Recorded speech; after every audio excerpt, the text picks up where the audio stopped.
Assalamualaikum warahmatullahi wabarakatuh.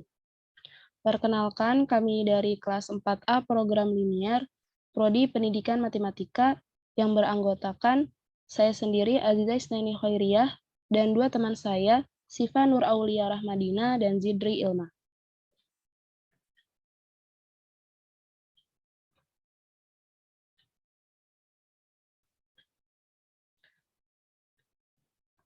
Dengan dosen pengampu Ibu Meta Dwi Kurniasi, MPD. Di sini kami akan menjelaskan tentang materi Vogel Approximation Method atau FAM. Dengan submateri yang pertama, pengertian metode Vogel Approximation atau FAM. Yang kedua, alur kerja Vogel Approximation. Yang ketiga, langkah-langkah penggunaan Vogel Approximation. Yang keempat, proses alokasi menentukan solusi layak awal Vogel Approximation Method atau FAM. Yang kelima, solusi awal dengan Vogel Approximation Method atau FAM. Yang keenam, contoh soal. Dan yang ketujuh, latihan soal plus jawaban.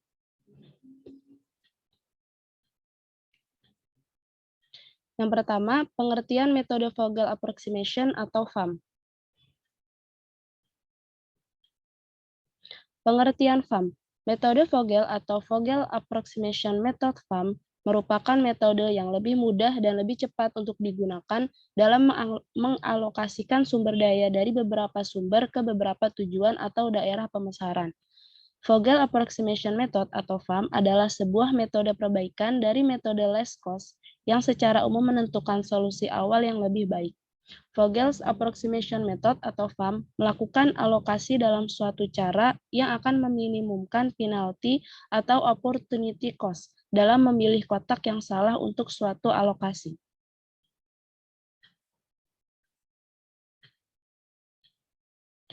Yang kedua, alur kerja Vogel Approximation. Alur kerja Vogel Approximation. Yang pertama, menghitung opportunity cost yang didasarkan pada dua biaya terkecil pada setiap baris dan kolom dan mengurangkan keduanya. Hasil perhitungannya disebut dengan penalty cost. Yang kedua, memilih nilai penalty cost terbesar di antara baris dan kolom. Yang ketiga, memilih biaya terkecil dari nilai penalty cost terbesar dan mendistribusikan sejumlah nilai baris atau kolom penalti yang sudah terpilih diabaikan untuk langkah selanjutnya. Yang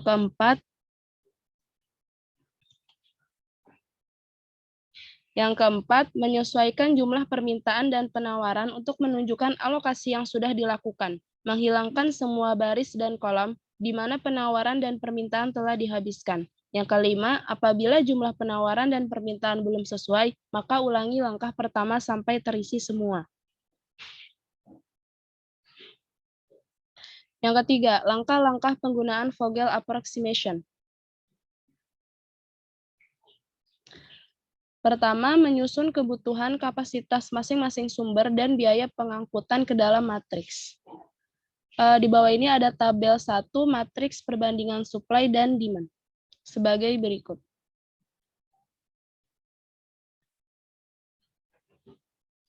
Yang kedua, mencari perbedaan dari dua biaya terkecil, yaitu biaya terkecil dan terkecil kedua untuk tiap baris dan kolom.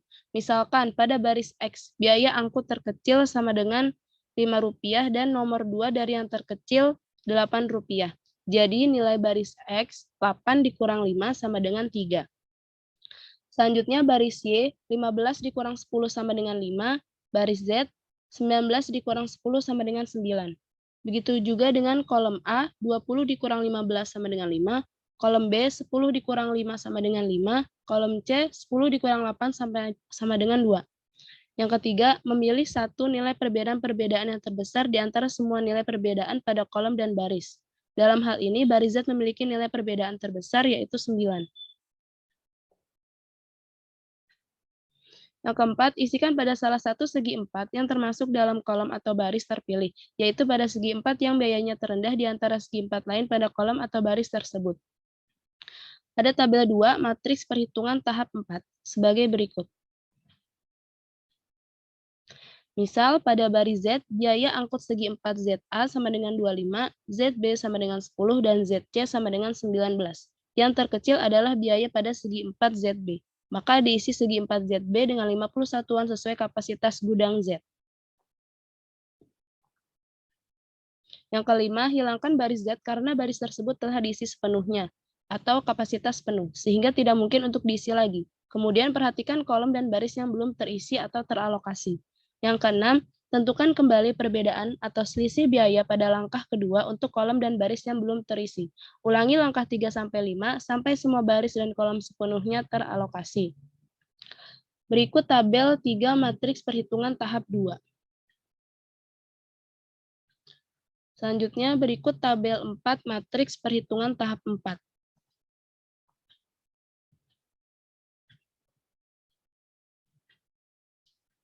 Selanjutnya, tabel 5 matriks perhitungan tahap 4 sebagai berikut. Jadi, matriks alokasi dengan metode Vogel approximation atau VAM seperti tabel berikut, yaitu tabel 6, matriks alokasi distribusi spare part.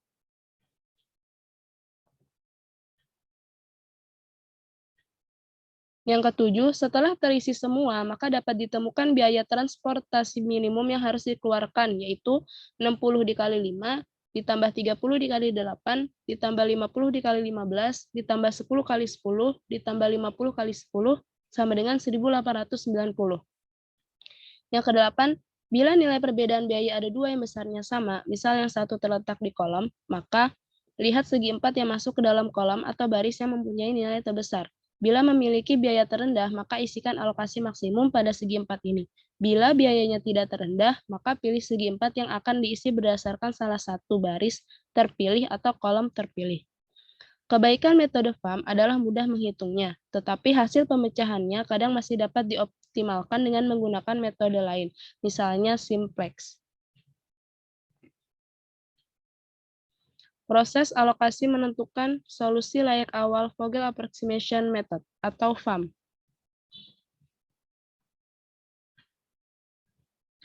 Proses alokasi menentukan solusi layak awal VAM. Yang pertama, alokasi bergantung pada nilai opportunity cost dari sel, yaitu selisih dua biaya sel terendah. Yang kedua, karena alokasi yang dibuat bergantung pada nilai opportunity cost sel, maka solusi layak awal yang diperoleh akan menjadi sangat lebih mendekati solusi optimal. Yang ketiga, metode ini memerlukan waktu yang lebih lama untuk memperoleh solusi layak awal, karena proses menyeleksi sel alokasi lebih kompleks jumlah iterasi yang lebih banyak dari metode NWCM, dan LCM, tapi solusi yang diperoleh akan sangat lebih mendekati solusi optimal. Yang keempat, VAM dan MODI adalah pilihan terbaik untuk memperoleh solusi optimal. Di sini menurut Murty, PR 2007.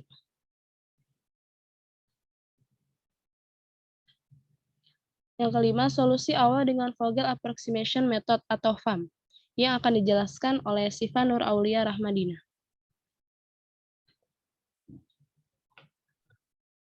Selanjutnya ada solusi awal dengan VAM.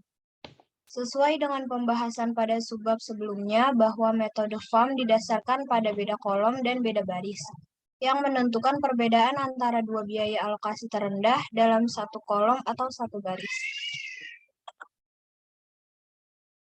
Nah, berikut adalah tabel masalah transportasi sebagai berikut.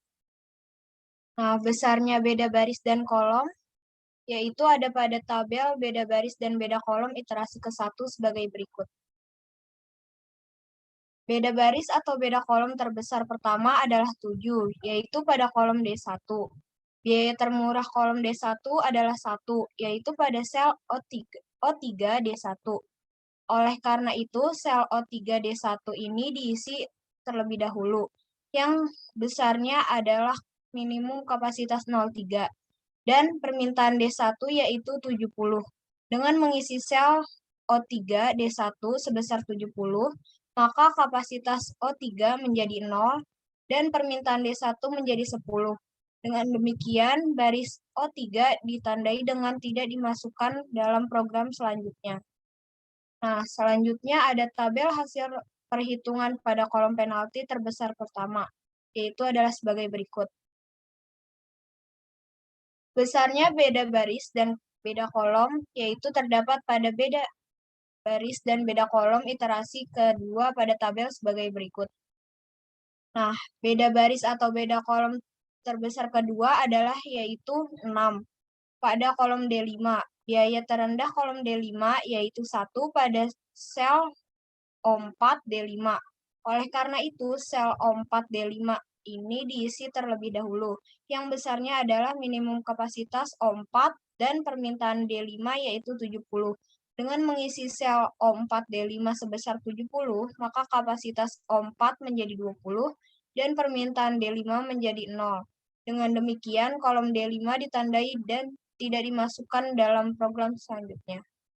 Nah, selanjutnya ada tabel hasil perhitungan pada kolom penalti terbesar kedua sebagai berikut.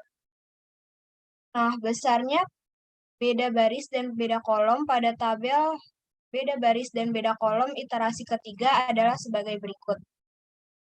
Nah, beda baris atau beda kolom terbesar ketiga adalah 5, yaitu pada baris O2, biaya termurah kolom O2 yaitu 1 pada sel O2D2. Dan karena itu sel O2D2 ini diisi terlebih dahulu. Yang besarnya adalah minimum kapasitas O2 dan permintaan D2 yaitu 50. Dengan mengisi sel O2D2 sebesar 50, maka kapasitas O2 menjadi 40 dan permintaan D2 menjadi 0. Dengan demikian, kolom D2 ditandai dan tidak dimasukkan dalam program selanjutnya. Nah, di sini ada tabel hasil perhitungan pada kolom penalti terbesar ketiga adalah sebagai berikut. Nah, di sini juga ada tabel beda baris dan beda kolom pada iterasi keempat adalah sebagai berikut. Beda baris atau beda kolom terbesar adalah 4, yaitu pada baris O1. Biaya termurah baris O1 adalah 5, yaitu pada sel O1D4. Oleh karena itu, sel O1D4 ini diisi terlebih dahulu. Yang besarnya adalah minimum kapasitas O1 dan permintaan D4 yaitu 60. Dengan mengisi sel O1D4 sebesar 60, maka kapasitas O1 menjadi 40 dan permintaan D4 menjadi 0. Dengan demikian, baris O4 ditandai dan tidak dimasukkan dalam program selanjutnya. Nah, di sini ada tabel perhitungan pada kolom penalti terbesar keempat. Di sini juga ada tabel beda baris dan beda kolom pada iterasi kelima adalah sebagai berikut. Nah, beda baris atau beda kolom terbesar kelima adalah 4, yaitu pada baris O4, biaya termurah baris O4 adalah 6, yaitu pada sel O4 D3. Oleh karena itu, sel O4 D3 ini diisi terlebih dahulu. Yang besarnya adalah minimum sisa kapasitas O4 dan permintaan D3 yaitu 20. Dengan mengisi sel O4 D3 sebesar 20, maka kapasitas O4 menjadi 0 dan permintaan D2 menjadi 80. Dengan demikian, baris O4 ditandai dan tidak dimasukkan dalam program selanjutnya. Nah, yang terakhir ada tabel hasil perhitungan pada kolom penalti terbesar kelima adalah sebagai berikut. Nah, kemudian kekurangan kebutuhan D3 dicukupi oleh sisa dari O1 sebanyak 40 dan sisa O2 sebanyak 30. Dengan demikian, kita diperoleh sistem transportasi sebagai berikut, yaitu X13 adalah 40, X14 adalah 60, X21 adalah 10, X22 adalah 50, X23 adalah 30, X31 adalah 70, X43 adalah 20, dan X45 adalah 70. Besarnya biaya transportasi dengan metode FAM adalah yaitu total biaya 40 dikali 9 ditambah 60 dikali 5 ditambah 10 dikali 8 ditambah 50 dikali 1 ditambah 30 dikali 6 ditambah 70 dikali 1 ditambah 20 kali 6 ditambah 70 kali 1. Nah, hasilnya adalah 1230. Nah, selanjutnya di sini ada contoh soal dengan metode Vogel Approximation atau FAM. Nah, di sini ada nomor 1, yaitu soalnya adalah suatu perusahaan mempunyai pabrik W, H, dan O dengan kapasitas produksi tiap bulan masing-masing adalah 90 ton, 60 ton, dan 50 ton. Dan mempunyai 3 gudang penjualan di A, B, dan C dengan kebutuhan tiap bulan masing-masing adalah 50 ton, 110 ton, dan 40 ton. Biaya pengangkutan setiap ton produk dari pabrik W, H, dan O ke gudang A, B, dan C adalah berapa? Nah, di sini ada penyelesaiannya. Yang pertama, yaitu susunlah kebutuhan kapasitas masing-masing sumber dan biaya pengangkutan ke dalam matriks transportasi. Nah, di sini ada tabel transportasinya sebagai berikut. Nah, yang kedua, carilah perbedaan dari dua biaya terkecil, yaitu biaya terkecil dan terkecil kedua untuk setiap baris dan kolom. Dan yang ketiga adalah pilihlah satu nilai perbedaan-perbedaan yang terbesar di antara semua nilai perbedaan pada kolom dan baris. Baris O mempunyai nilai perbedaan terbesar yaitu 9. Bila nilai perbedaan biaya ada 2 yang besarnya sama, maka pilihlah baris atau kolom yang mempunyai biaya terendah. Nah, yang keempat yaitu adalah isilah pada salah satu segi 4 yang termasuk dalam kolom atau baris terpilih. Yaitu pada segi 4 yang mempunyai biaya terendah, isikan sebanyak mungkin yang bisa dilakukan. Nah, pengisiannya terdapat pada tabel sebagai berikut. Nah, yang kelima adalah karena baris O sudah diisi penuh sesuai dengan kapasitas, maka selanjutnya hilangkan baris O karena baris O sudah tidak mungkin diisi lagi. Kemudian tentukan kembali perbedaan biaya untuk kolom dan baris yang belum terisi. Ulangi langkah-langkah ini sampai semua baris dan kolom sepenuhnya teralokasi. Nah, selanjutnya di sini ada dua tabel, yaitu karena B mempunyai perbedaan terbesar yaitu 15, maka isilah sebanyak mungkin yang bisa diangkut pada kolom B yang mempunyai biaya terendah. Nah, di sini dilihat dulu di tabel yang paling kiri atas, selanjutnya di kanan bawah. Nah, selanjutnya baris W mempunyai perbedaan terbesar yaitu 12 dan langkah selanjutnya adalah sebagai berikut. Nah, di sini ada dua tabel. Yang pertama dibaca tabel kiri terlebih dahulu, lanjut ke tabel kanannya. Nah, jadi biaya transportasi yang harus dikeluarkan adalah 60 dikali 3, ditambah 30 dikali 8, ditambah 50 dikali 15, ditambah 10 kali 10, ditambah 50 dikali 10, sama dengan 1890. Nah, berikutnya ada soal nomor 2, yaitu diketahui masalah transportasi perusahaan ASM Bakery dalam berproduksi mempunyai 3 pabrik, yaitu ASM 1, 2, dan 3. Setiap harinya dapat memproduksi 30, 40, dan 50 box roti yang berisi aneka rasa. Untuk menjualnya dibuka counter di MM, A+, GM, yang setiap harinya dapat menjual 10, 20, bahkan 90 box roti.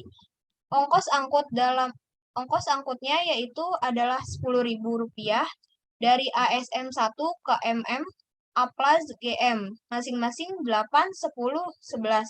Dari ASM 2 ke MM, A plus GM, masing-masing adalah 9, 7, dan 10. Dan ASM 3 masing-masing adalah 11, 12, dan 9. Nah, di sini tentukan pengalokasian optimal box roti dari pabrik ASM 1, ASM 2, ASM 3 ke MM, A+, GM agar diperoleh biaya pengiriman paling minimal. Nah, selesaikan masalah transportasi di atas menggunakan metode stepping stone atau MODI atau FAM. Atau jika menggunakan FAM, uji hasil akhir menggunakan metode stepping stone atau MODI. Nah, di sini ada langkah penyelesaiannya, yaitu dalam hal ini saya menggunakan variabel A1, A2, dan A3 untuk nama pabrik, yaitu A1 untuk ASM 1, A2 untuk ASM 2, dan A3 untuk ASM 3.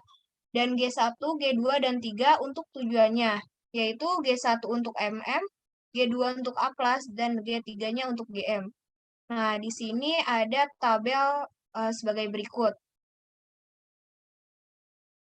Nah, di sini juga ada menyusun alokasi ke dalam tabel atau matriksnya sebagai berikut langkah-langkahnya.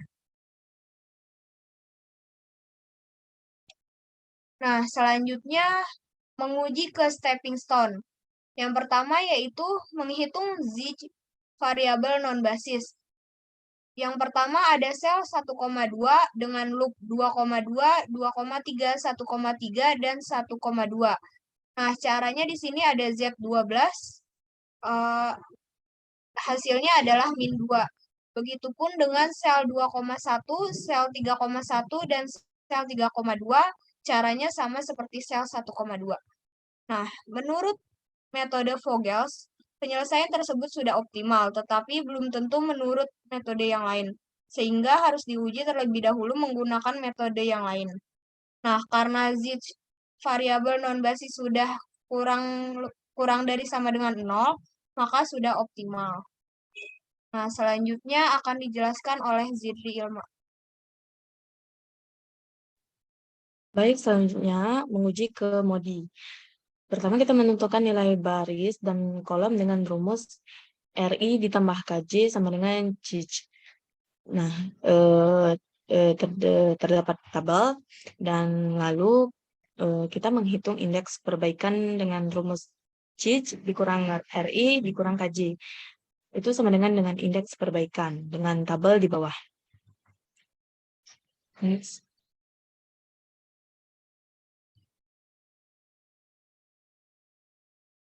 Karena indeks perbaikan sudah memenuhi lebih besar sama dengan 0, maka sudah optimal. Terdapat biaya sama dengan 108 ditambah 2011 ditambah 207 ditambah 2010 ditambah 50 dikali 9.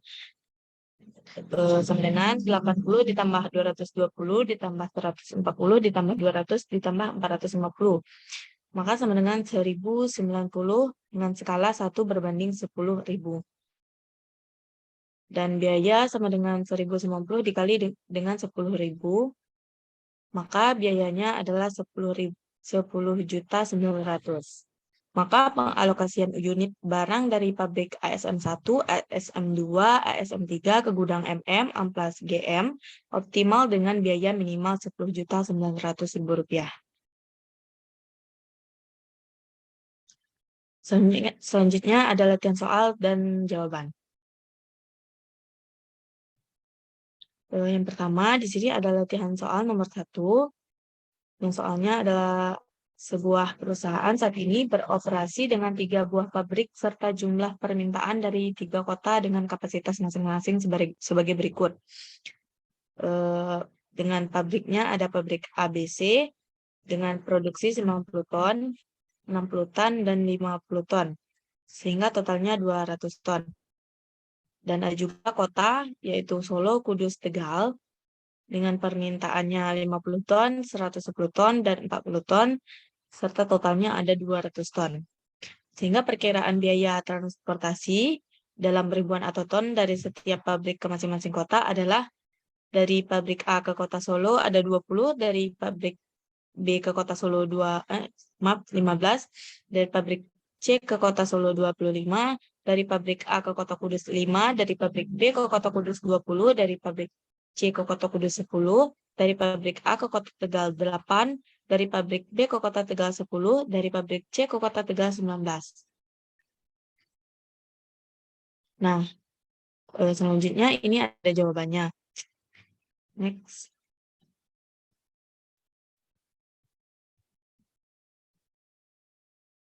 Ini lanjutan untuk jawaban yang tadi.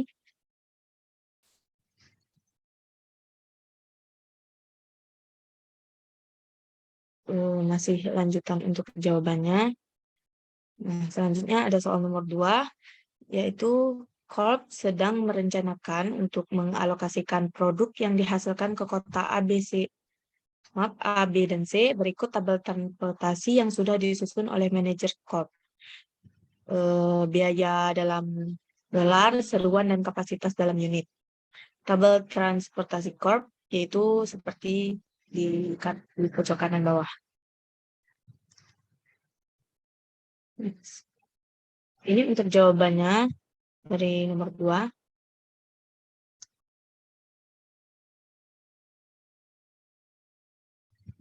Nah, selanjutnya untuk jawaban nomor 2.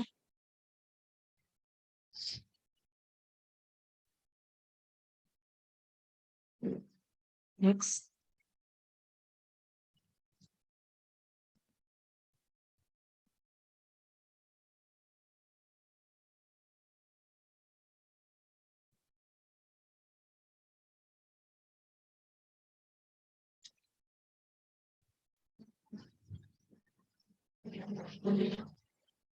Nah, untuk menjawab soal nomor 2 tadi ada 4 tahap ya. Baik, sekian dari saya. Selanjutnya saya serahkan kepada moderator. Terima kasih. Baik, terima kasih dan sekian dari kelompok kami. Kurang lebihnya mohon maaf. Wassalamualaikum warahmatullahi wabarakatuh.